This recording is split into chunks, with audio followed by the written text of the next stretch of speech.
just like I went to another restaurant one day and they motivated me, you know, and it was just that easy, that quick, you know.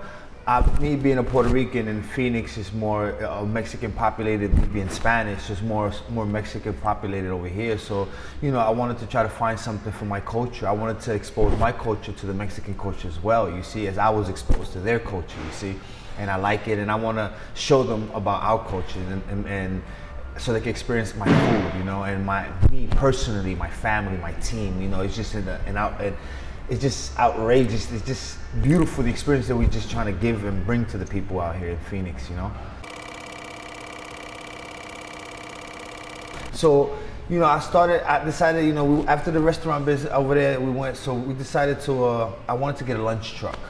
I had some money put away, you know, since I was a kid. I've been saving money since I was a kid, little by little, little here, little there. So I wanted to get a lunch truck. I was like, because I don't want to flop. I want to do it the right way. This is not my field. I'm not a chef. This is not my goal. This is just a dream that I want to bring other people to, expose them to my culture and my food. So, you know, I was like, wow, how can I do this? How can I play it safe? I'm nervous. I'm scared. I spoke to a lot of sole proprietors, a lot of mom and pop shops getting ideas, but everything I got was discouraging from them. This is not the business you want to do. Just pull out now, you know. This is not the way. 3 years, the first 3 years is hard, you know. My wife, she was very nervous. She didn't, you know, actually my fiance, you know, as a woman is, she loves security, she loves foundation, you know, and she was just like, no, baby, that's just too much, you know, that's everything, don't go for it. But I told her, you know, once again, I was like, baby, you know me, you know, have I ever failed you in 7 years? When I say something, don't I do it? Don't I succeed? You know, and I'm more of I'm the man. I don't like working for the man. If I had to work for the man, I'll work for the man.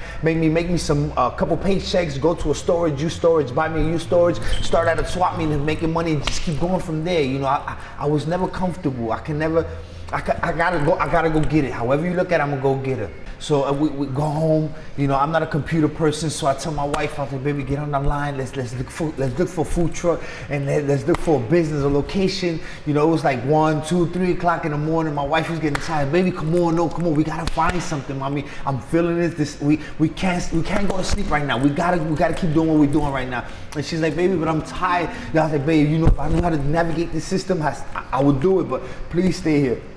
Excuse me. So it was like 5, 6 o'clock in the morning. We found about 7, 8 locations. We found about 8 food trucks. We started making phone calls on the food trucks. Okay, so we have 8 trucks, and I'm calling phone calls in the morning. It's 8 o'clock in the morning. I've been wanting to call since 6 o'clock, but I don't want to be rude. I was like, but you know. So anyway, we wait till 8 o'clock in the morning. So 8 o'clock in the morning, 4 people pick up. 4, I left messages too. They returned my phone call. The 4 people told me outrageous prices for a food truck. This is like 50 grand for a food truck. Like, oh my God, that's just too much. I just couldn't see me making such a huge investment on a little truck. I just couldn't see that. I was like, oh my God, not the truck. So no, I was discouraging myself from the trucks. I didn't want that. It was just too much of an investment for no, that wasn't it.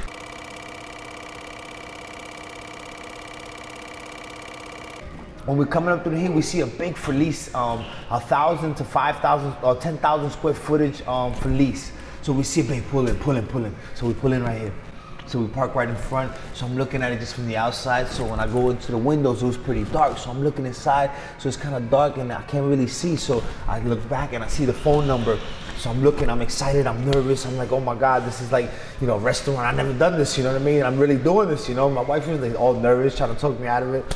But no, I'm going forward with it. So I call and I'm like, yeah, my name is Albert Rivera. I'm actually here at the property of right here, 2714, and I'm interested in leasing and know how much is the price. And he was like, well, I actually can hear somebody talking. In the midst of me talking there, I could hear like an echo or something, you know? So I look back and I'm speaking to the gentleman and he's walking this way. So we hang up the phone and we start talking. Hey, what's going on?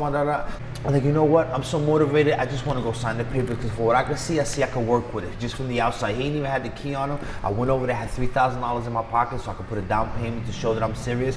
So I signed the paper. It's mine. Now, if anybody came in, hey, it's mine already. I have it. So I can start, you know, doing the passion that I became passionate from another experience, you know? So we signed the paper, come over here, he opens the door. When I seen the canvas, I fell in love with the canvas. I was just, oh my God, it's beautiful. Colors, tropical restaurants. Oh my God, that night, it was just such an overwhelming night that night, but it was beautiful. It wasn't overwhelming to the point that I couldn't handle it. It was just beautiful, you know. I was just like, I'm so excited. I felt the success. I felt what I was gonna make happen. I touched it already. Just overcoming the negativity, basically, and that's it, the negativity, because like I said, man, I'm the type of person, when I said I want something, I get it. It's just that easy. Life is that easy. I don't care what it is, what you're doing, what you don't have, you can get it. I don't care who you are, where you come from, you can make it happen. Like I tell you, this little journey right here, I made it happen in 4 months. I lied to you not. God is my witness, man. I died right now in this interview right now, that this journey, I started it with $4,500. $4,500, and God may strike me dead if I'm lying to you.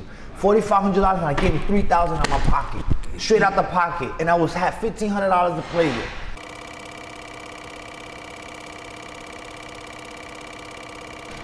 Be passionate. First and foremost, you have to be passionate.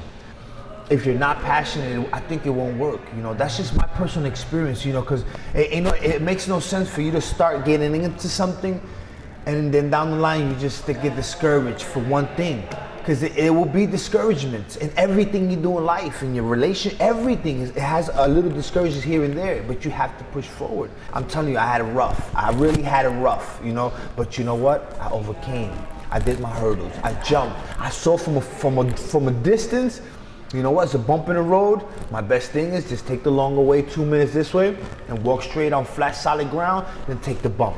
You see what I'm saying? But if you want to take the bump, take the bump. Do what you have to do. But overcome it, take it in the chin, and don't complain about it. You stay focused and take the negativity away from you, and I promise you, you shall succeed. That is.